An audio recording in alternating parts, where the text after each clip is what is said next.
कक्षा 11 की गणित की पुस्तक का अध्याय नंबर 16। बच्चों जस्ट पिछले वाले पार्ट में हमने पूरा इंट्रोडक्शन पढ़ा। आपकी पाठ्य पुस्तक के सारे उदाहरण मैंने तुम्हें बेसिक कॉन्सेप्ट के साथ समझाए। यदि आपके समझ में आ गए तो बच्चों आपको अब 16.1 प्रश्नमाला में बहुत मजा आने वाला है और आशा करता हूँ आपने पहले ही कर लिया।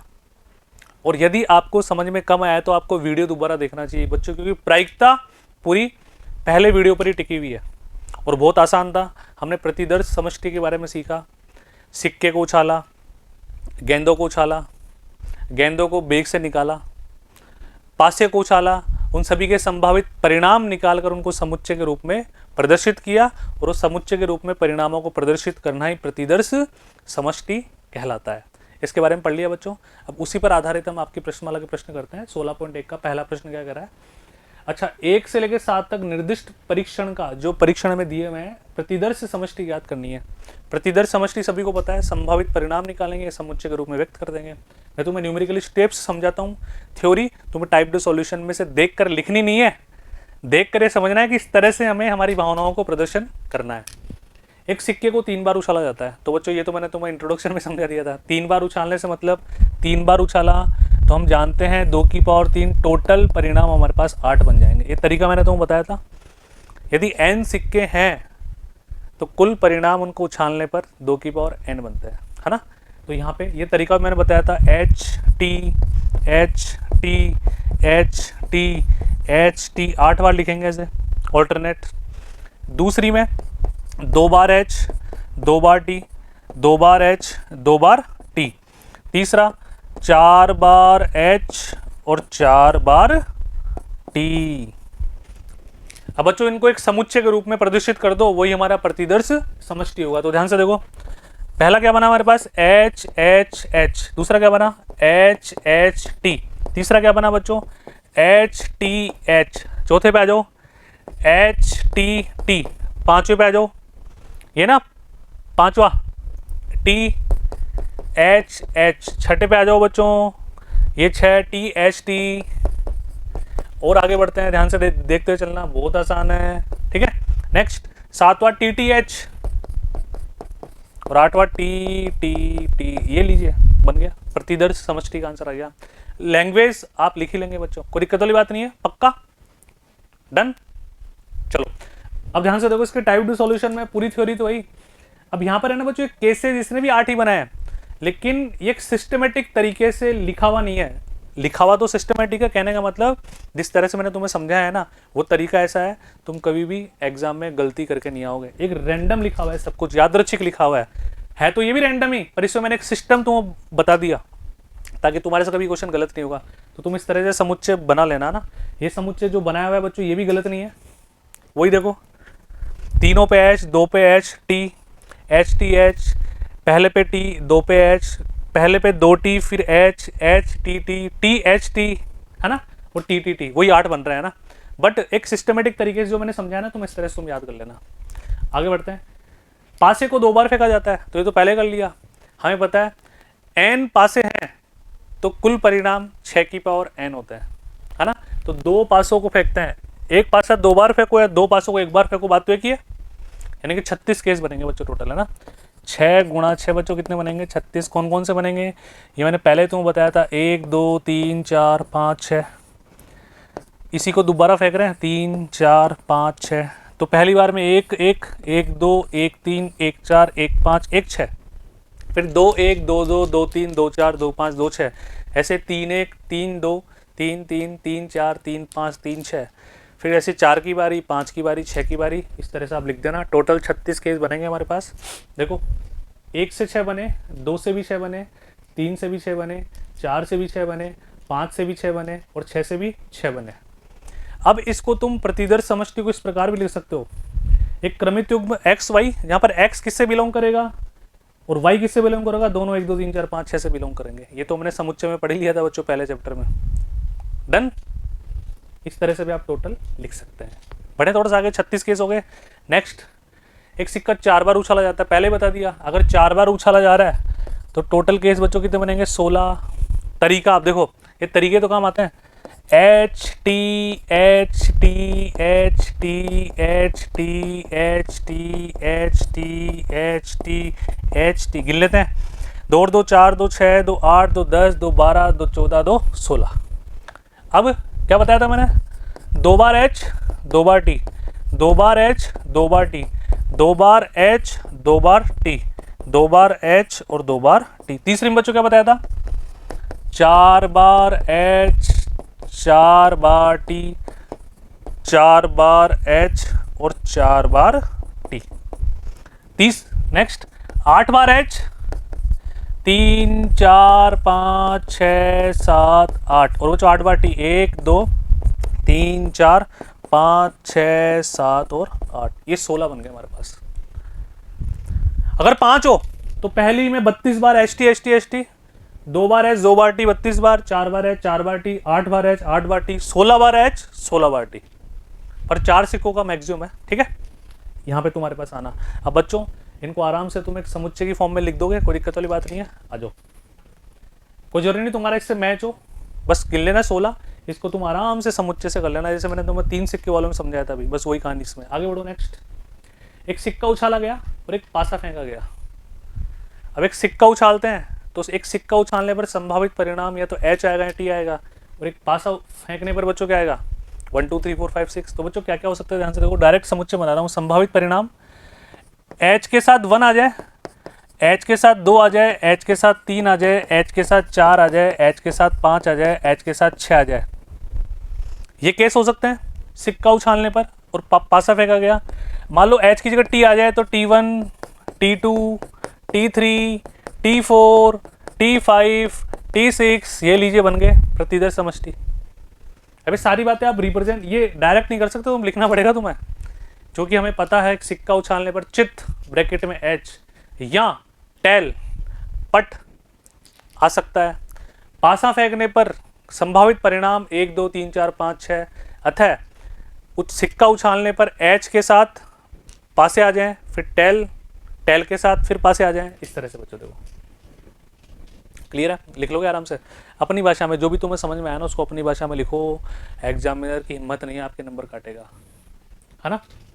बुकिश लैंग्वेज नहीं होनी चाहिए, समझ में आना चाहिए बस।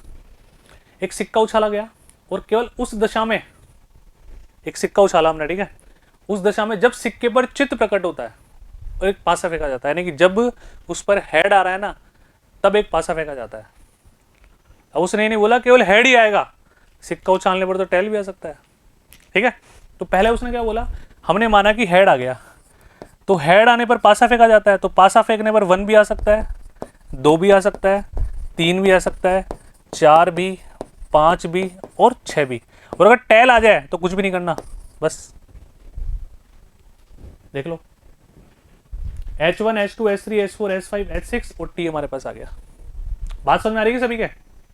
कोई समस्या वाली बात नहीं है, लिख लोगे आप इस तरह से, थोड़ा ब्रैकेट लगा के ऑर्डर्ड पेयर लगा के आप आराम से इन केसेस को लिख लेना, कोई समस्या वाली बात नहीं। यहाँ भी H1 H2 H3 H4 यहाँ भी तुम ब्रैकेट लगा सकते हो आराम से, कोई दिक्कत वाली बात नहीं अंदर, है ना।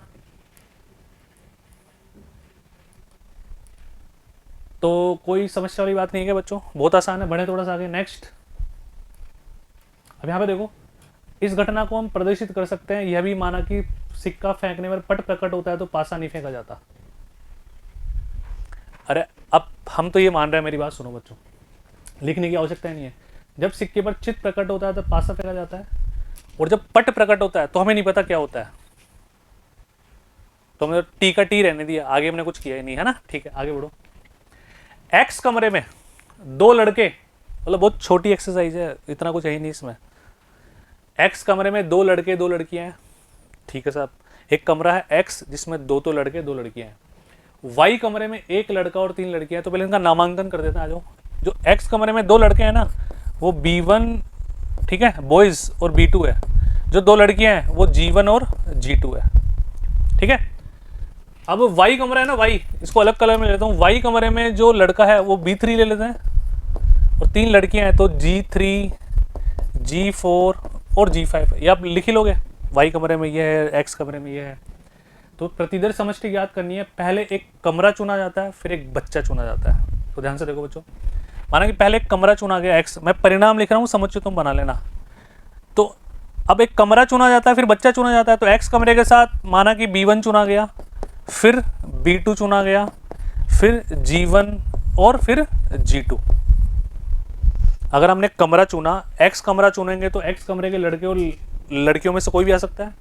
अब अगर y चुनते हैं तो y के साथ y का लड़का, y के साथ y की लड़की, y कमरे के साथ y की लड़की, तो बच्चों क्या आ जाएगा, y g4 है ना, और y g5। बस इनको समुच्चय के फॉर्म में तुम लिख दो आराम से। देखो xb1 xb2 xg1 xg2 yb3 yg3 yg4 yg5, इस तरह से इसको समुच्चय के फॉर्म में प्रकट कर देना, अब तुम्हारा आंसर आ जाएगा। बहुत आसान है क्या? इस तरह से जैसे देखो बच्चों, ने b1 b2 b3 लिया, कोई जरूरी नहीं तुम b1 b2 b3 लो, a1 a2 a3 ले लो, a b c d e f g h ले लो, ये तो कुछ भी है, मानने पर है तुम्हारे ऊपर। फिर बोल रहा हूँ याद मत करना, जैसे बॉयज को जनरली अपन b ले लेते हैं तो b1 b2 b3 कर दिया, कोई जरूरी नहीं तुम ऐसे करो, तुम m1 m2 m3 भी कर सकते हो। कुछ भी मानो, तो वेरिएबल है, चर है, तुम्हारा मन करे वो मानो। बात समझ में आ रही ना? ठीक है। देखो 7वां क्वेश्चन, एक पासा लाल रंग का, एक सफेद रंग का, देखो लाल रंग को तो R से, सफेद रंग को W से, क्योंकि व्हाइट है ना। अब तुम हिंदी में भी कर सकते हो, लाल का मतलब L, सफेद का मतलब S, और एक अन्य पासा नीले रंग का, नीले से मतलब N कर दो, क्या हो गया? तो हम तो करते हैं अंग्रेजी में साफ है ना, नीले को ब्लू, सफेद को व्हाइट और रेड, लाल को रेड। ठीक है, एक थैले में रखे हैं, एक पासा यादृच्छा चुना गया, रैंडमली उसे फेंका गया, पासे का रंग और इसके ऊपर के फलक पर प्राप्त संख्या को लिखा गया। अब ये कुछ नहीं पता कि हमने एक पासा चुना, उसको फेंका, पासे का रंग और उस पर जो भी आया उसको हमने लिखा, अंकित किया। अब हमें नहीं पता वो रेड कलर का आया, वाइट कलर का आया, क्या नीले कलर का आया। तो सपोज बच्चों अगर रेड कलर का आता है, अब पासे पर तो क्या क्या आ सकता है, रेड कलर के साथ 1 भी आ सकता है, 2 भी आ सकता है, उछालने पर, पासा उछालने पर 4 भी आ सकता है। बोलो आ सकता है नहीं आ सकता? समझ में आ रही ना बात? R5 और R6 भाई, हमने एक पासा उछाला, अब हमें नहीं पता वो किस कलर का है, तो हमने पहली स्थिति क्या ले ली, मान लो रेड कलर का है। अब रेड कलर के साथ उछालने पर 1 भी आ सकता है, 2 भी आ सकता है, 3 4 5 6। अब सपोज क्या रेड नहीं है, रेड के अलावा व्हाइट भी तो हो सकता है, तो W के साथ 1 भी आ सकता है, W के साथ 2 भी आ सकता है, 3 भी, 4 भी, 5 भी और 6 भी। ऐसे बच्चों ब्लू कलर के साथ है ना, तो ध्यान से देखो क्या आएगा, B1 B2 B3 B4, ठीक है, B5 B6, इन सभी का समुच्चय बना देना बस। ये लो, यही तो है। W के साथ भी पूरे 6, ब्लू के साथ भी पूरे 6, R के साथ भी पूरे 6। ये तुम्हें सब कुछ मेंशन करना पड़ेगा कि R को हमने लाल कलर माना, W को व्हाइट कलर माना, B को ब्लू कलर माना। तो बात समझ में आई कि बच्चों सभी के? बहुत आसान है ना, पक्की बात है। चलते हैं बच्चों प्रश्न नंबर 8 पे, देखो क्या कह रहा है। एक परीक्षण में 2 बच्चों वाले परिवारों में से प्रत्येक में, यानी कि 2 बच्चों वाले परिवारों में से, मतलब प्रत्येक परिवार में बच्चों 2 बच्चे हैं, यानी कि 2 बच्चे हैं हर परिवार में ना, लड़के लड़कियों की संख्याओं को लिखा जाता है ना। यदि हमारी रुचि, पहला प्रश्न बच्चों क्या कह रहा है, यदि हमारा इंटरेस्ट इस बात को जानने में कि जन्म के क्रम में बच्चा लड़का है या लड़की, हमें नहीं पता लड़का है या लड़की, तो प्रतिदर्श समष्टि ज्ञात कीजिए। बच्चों पहले के लिए तो क्या हो सकता है, लड़के के लिए तो हम बी लिखें और लड़की के लिए जी लिखें, गर्ल्स। अब 2 बच्चे हैं, अब हो सकता है कि ध्यान से देखना, पहला बच्चा लड़का हो और दूसरा बच्चा भी लड़का हो, दूसरा बच्चा लड़की हो और पहला बच्चा बच्चों लड़का हो। बात समझ में आ रही है? पहला बच्चा लड़की है, दूसरा बच्चा लड़का है, पहला बच्चा लड़की है और दूसरा बच्चा भी लड़की है। ये 4 ही तो केस बन सकते हैं। अरे बच्चों ऐसे लो कि 2 सिक्कों को उछालने पर क्या केस बन सकते हैं, HT 2 बार H 2 बार T, यही तो केस बन सकते हैं। बस खत्म, इनका समुच्चय तुम बना देना, क्योंकि इसने प्रतिवर्ष प्रतिदर्श समष्टि पूछी है बच्चों ना। ध्यान से देखो इधर आओ। बात करें तो अपन BB BG GB GG क्रमित युग्म बना के S से रिप्रेजेंट कर देना, क्योंकि प्रतिदर्श समष्टि को हम किससे रिप्रेजेंट करते हैं बच्चों, S से। तो ये समझने लायक बात थी, ये समझ में आई क्या? जल्दी बोलो हाँ या ना। भाई उसने क्या बोला दोबारा देखो, तो जन्म के क्रम में बच्चा लड़का है या लड़की तो प्रतिदर्श समष्टि क्या होगी? हमें नहीं पता लड़का है लड़की, तो हम तो सारे केस लेंगे। तो सारे परिणाम बच्चों कौन कौन से होंगे कि दोनों बच्चे लड़के हों, एक बच्चा लड़का दूसरा लड़की, एक बच्चा लड़की दूसरा लड़का, दोनों बच्चे लड़की। इसके अलावा और कोई परिणाम हमें देखने को नहीं मिलता। इन सभी परिणामों का समुच्चय हम बनाएंगे तो बच्चों क्या प्राप्त हो जाएगा? प्रतिदर्श समष्टि। दूसरा प्रश्न, यदि हमारी रुचि किसी परिवार में लड़कियों की संख्या जानने में है तो समष्टि क्या होगी? अब लड़कियों की संख्या माना कि किसी परिवार में तो है ही नहीं, तो जीरो। जीरो से मतलब लड़कियों की संख्या है ही नहीं, लड़की है ही नहीं। एक हो, दो हो, दो से ज्यादा हो भी नहीं सकता, तो समुच्चय हमारा क्या बन जाएगा? प्रतिदर्श समष्टि 0 1 2। भाई लड़की की संख्या है तो हो ही नहीं, सारे लड़के हों तो इसका मतलब 0, एक हो या 2, इस तरह से आप लिख लोगे ना। यहाँ पे 0 को रिप्रेजेंट कर लेना कि 0 से मतलब लड़की है ही नहीं, लड़कियों की संख्या नहीं है। ठीक है बच्चों, आगे बढ़ते हैं। नेक्स्ट प्रश्न नंबर 9, एक डिब्बे में एक लाल और एक जैसी 3 सफेद गेंद रखी हुई है, तो लाल को तो हम किससे शो करेंगे? R से, और एक जैसी 3 सफेद गेंदें तो W से। 2 गेंद उत्तरोत्तर एक के बाद एक बिना प्रतिस्थापित किए यादृच्छा निकाली जाती है, यानी कि एक डिब्बे में 4 गेंदें जिनमें से एक तो लाल है और 3 सफेद है और तीनों बिल्कुल सेम है। किसने बोला एक के बाद एक 2 गेंदें निकालो आंख बंद करके, रैंडमली, कोई सी भी आ सकती है। तो इस परीक्षण की प्रतिदर्श समष्टि ज्ञात कीजिए। तो बच्चों ध्यान से देखो, पहली गेंद हमने निकाली, लाल आ गई, दूसरी सफेद आ गई। पहला ये हो सकता है ना, जल्दी बताओ, हाँ है ना? अच्छा, दूसरी पहली सफेद आ गई और दूसरी लाल आ गई, या दोनों गेंदें सफेद आ गई। इसके अलावा तो और कोई केस यहाँ पे बन ही नहीं सकता, क्योंकि लाल गेंद तो एक ही है, सफेद गेंदें ज्यादा है, तो या तो दोनों के दोनों सफेद आ जाए, या एक पहली लाल दूसरी सफेद, पहली सफेद दूसरी लाल। इनका तरीके से तुम इनको रिप्रेजेंट करके लिख लेना। भाई R को हम लाल गेंद से रिप्रेजेंट करते हैं, W को सफेद गेंद से।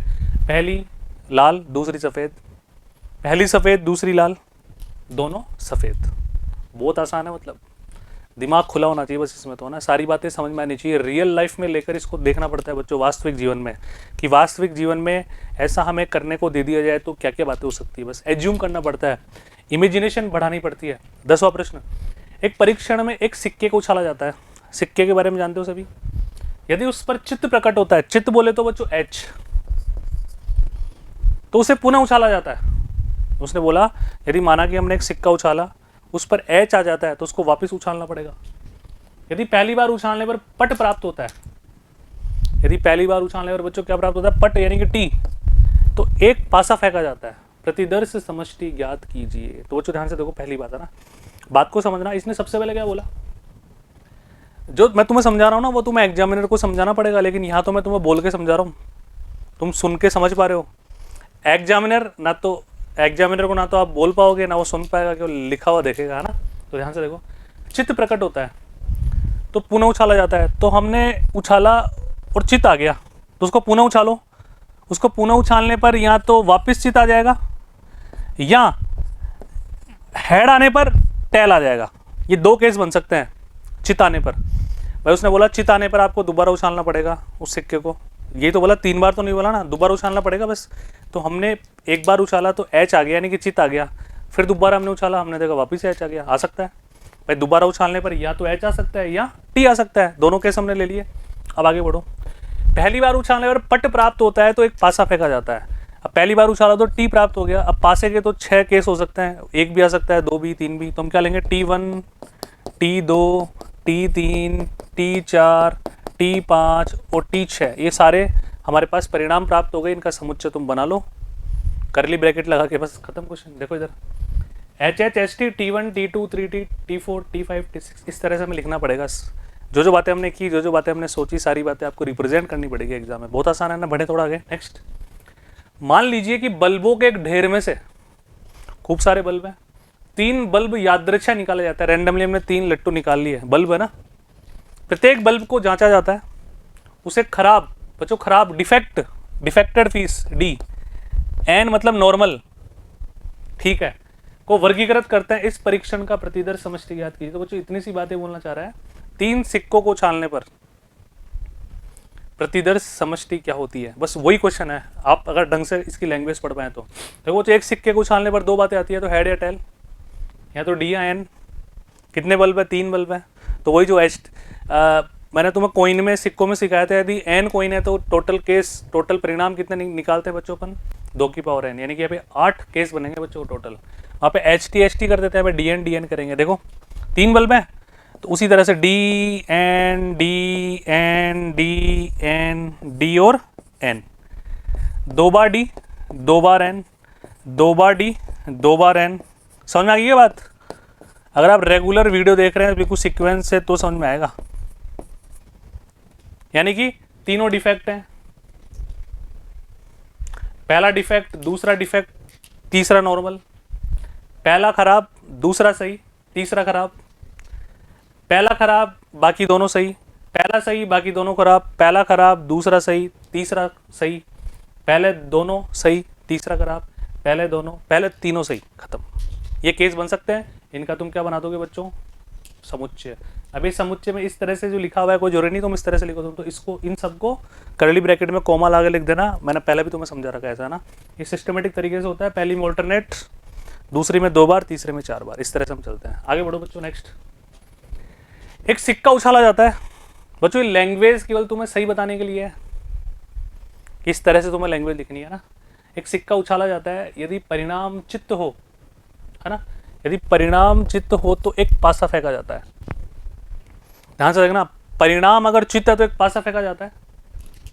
और आगे पढ़ो, यदि पासे पर एक सम संख्या प्रकट होती है, यदि पासे पर बच्चों सम संख्या प्रकट होती है तो पासे को पुनः फेंका जाता है। ये लो, इस प्रकार परीक्षण का प्रतिदर्श समष्टि ज्ञात कीजिए। इस क्वेश्चन को 2 बार पढ़ो तुम फटाफट से, तब समझ में आएगा, उससे पहले समझ में नहीं आएगा। ध्यान सुनो बच्चों, क्वेश्चन क्या कह रहा है, एक बार और तुम मैं पढ़ के सुनाता हूँ। एक सिक्का उछाला हमने, परिणामतः चित्त हो तो एक पासा फेंका जाता है। चित्त होने पर पासा फेंका जा रहा है, ठीक है। पासे पर एक सम संख्या, यानी कि जो कंडीशन है ना वो सम संख्या के लिए है। तो एक बार अपन विषम तो ले लें, है ना।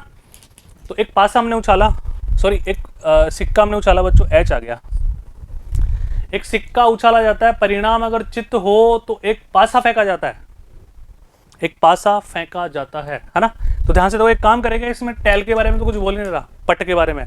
तो पहले एक पट ले लो, पट ले लिया, पहली बार उछाला पट आ गया, तो पट आने पर उसने कोई कंडीशन नहीं बोली। अब बोल रहा है चित आ जाए तो एक पासा फेंका जाता है। तो पासा फेंको तो पासे में 1 भी आ सकता है, 3 भी आ सकता है, 5 भी आ सकता है। अब तुम सोच रहे हो साहब ने 2, 3, 4 तो लिए ही नहीं, क्योंकि बच्चों सम के लिए कंडीशन है, तो बाद में ले लेंगे अपन। यदि पासे पर एक सम संख्या प्रकट हो, ठीक है, माना कि 2 आ गया, तो पासे को पुनः फेंका जाता है।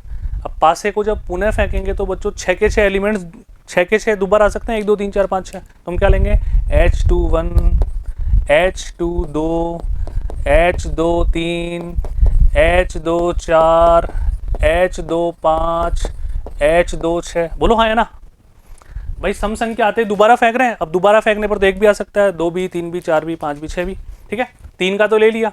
अब बच्चों ध्यान से देखो, है ना, नीचे आ जाओ।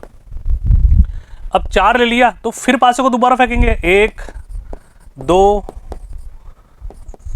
3, 4, 5, 6, 5 फेंक दिया, छठा 1, 2, 3, 4, 5, इन सभी के बच्चों कर्ली ब्रैकेट लगा दो। ये मैंने परिणाम तुम्हें सारे लिख दिए, समुच्चय तुम बना लोगे, वही प्रतिदर्श समष्टि होगा। ये देखो इधर आ जाओ, पहला तो टी आ गया, टी पर तो कोई फर्क नहीं पड़ा, विषम संख्या आने पर कोई फर्क नहीं पड़ रहा। देखो 2, जब 2 आया सम संख्या तो पासे को पुनः उछाल रहे हैं, तो 6 तक आ जाएंगे, फिर 4 आने पर 6 तक आ जाएंगे, फिर 6 आने पर 6 तक आ जाएंगे। बस ये सारे तुम लिख देना, कर्ली ब्रैकेट लगा देना, इतनी सी तो बात है।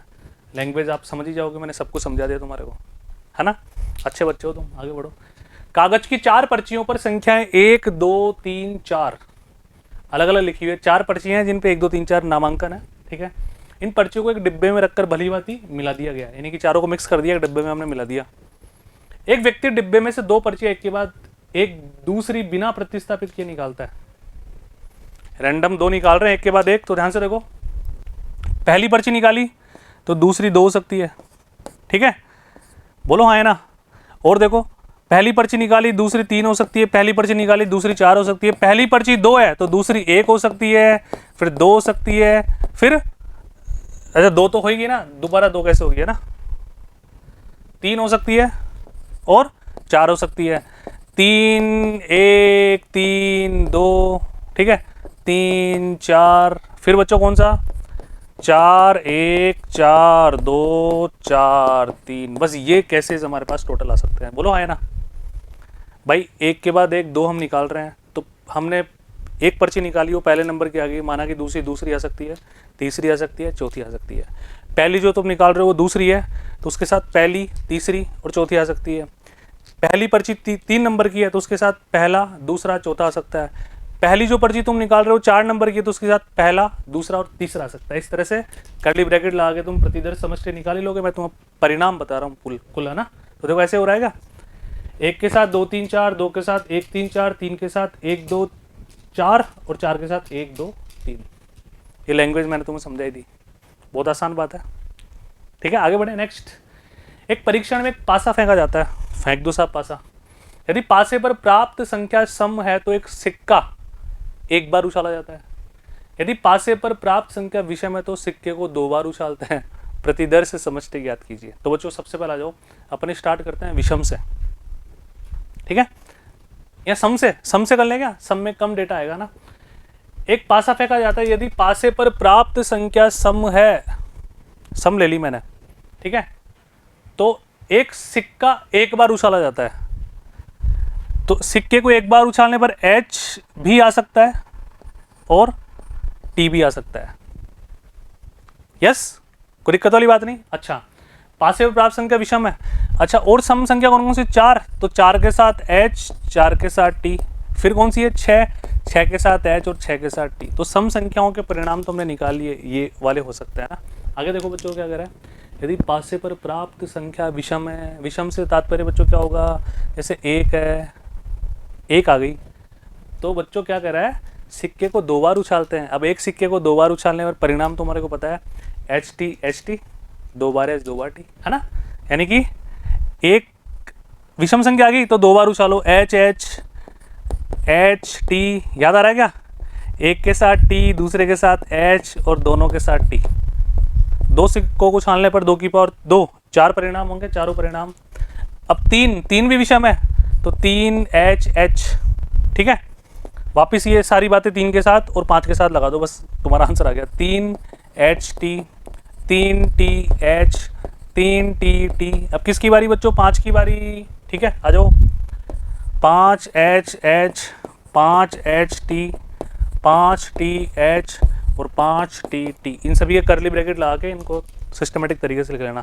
चाहे तुम पहले ऐसे भी लिख सकते हो, 1, फिर 2 का, फिर 3 का, फिर 4 का, फिर 5 का, फिर 6 का, है ना।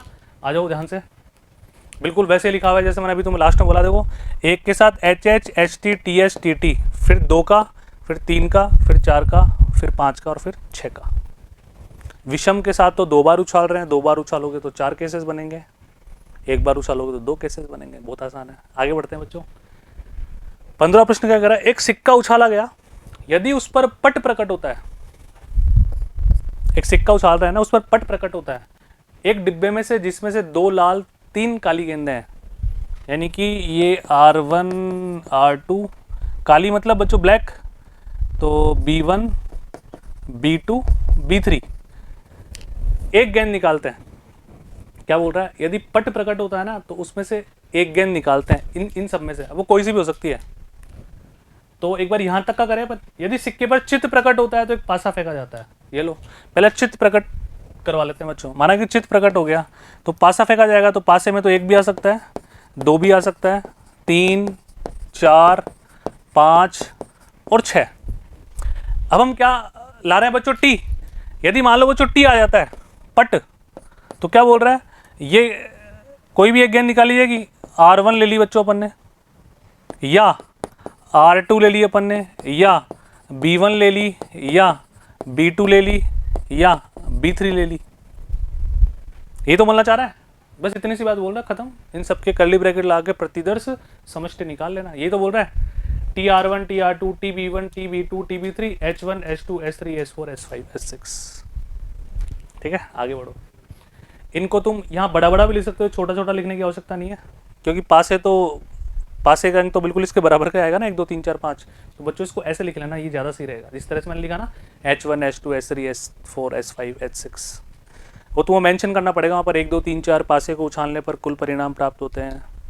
माना कि 2 लाल गेंदे R1 R2 है, 3 काली गेंदे B1 B2 B3 है। मतलब सारी बातें एक एक बार लिखनी पड़ेगी। जो समझाने वाली स्टेप से मैंने तुम्हें समझा दिया, आराम से लिखते रहना बच्चों। क्वेश्चन नंबर 16, एक पासे को बार बार तब तक फेंका जाता है। एक पासा है, उसको बार बार फेंके जा रहे हैं जब तक उस पर 6 प्रकट नहीं हो। 2 बार पढ़ो और गहराई में जाओगे। एक पासे को बार बार फेंका जाता है जब तक कि उस पर 6 प्रकट नहीं हो। माना कि एक पासा हमने फेंका बच्चों, 6 आ गया, अब फेंकने की जरूरत नहीं है। और माना 6 नहीं आया, तो फिर अब ध्यान से देखो, अब 6 नहीं आया तो केस क्या क्या बन सकते हैं सर। मान लो कि 1 आ गया, पासे को फेंका 1 आ गया, अब फिर दोबारा फेंका, फेंकते ही 6 आ गया, है ना। अब देखो ऐसे भी 6 केस बन सकते हैं, समझना बच्चों ध्यान से। पासे को फेंका 2 आया तो दोबारा फेंकना है, मान लो 6 आ गया, रुक गए वहीं पे। ऐसे करते करते बच्चों कहां तक चले गए, 6 फेंका तो 6 आ गया, तो फिर आवश्यकता ही नहीं है। यानी कि हम कहां तक चलेंगे बच्चों, ऐसे करते करते ये वाला केस आ गया 5, 1 सेकेंड अटक गया ये, 5 और 6 तक। पहली बात तो ये। अब दूसरी बात देखना बच्चों ध्यान से ना, फेंका 1 आया, फिर फेंका 1 आया, ठीक है, फिर 6 आ गया, फिर हम रुक गए। और इनफाइनाइट केस होंगे, ध्यान से देखते जाओ तुम। 1 फिर फेंका 2 फिर फेंका 6 फिर रुक गए। ऐसे करते करते करते बच्चों 1 5 6,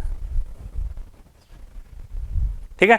ऐसे कितनी बार कर लो ना, जैसे मान लो तुमने स्टार्टिंग अब 2 से कर ली, 2 6, ठीक है। अच्छा 2 के बाद ऐसे करो, ध्यान से देखना बच्चों। मैंने उछाला, सबसे पहले आ गया 2, ठीक है, फिर आ गया मेरे पास 5 और फिर 5 फिर 6 फिर रुक गए हम। तो इनफाइनाइट केसेस बनेंगे बच्चों ऐसे चलते चलते, ठीक है। वैसे तुम सारे केस का एक एक एग्जाम्पल लेके उसके इनफाइनाइट लगा दो, कर्ली ब्रेसेस लगा दो। जैसे देखो सबसे पहले 6 आते रुक गए, 1 आया 6 आया, 2 आया 6 आया, 3 आया 6, 5 6 तक चले गए। फिर 1 1 6 1 2 6 1 3 6 1 4 6 1 5 6, फिर 2 1 6 2 2 6 2 3 6 2 4 6 2 5 6, फिर 3 1 6 3 2 6 3 3 6 3 4 6 3 5 6, फिर ऐसे 4 का 5 का 6 का बच्चों तो चलता ही रहेगा। बहुत सारे केसेस बन जाएंगे यहाँ पे, ठीक है, डन।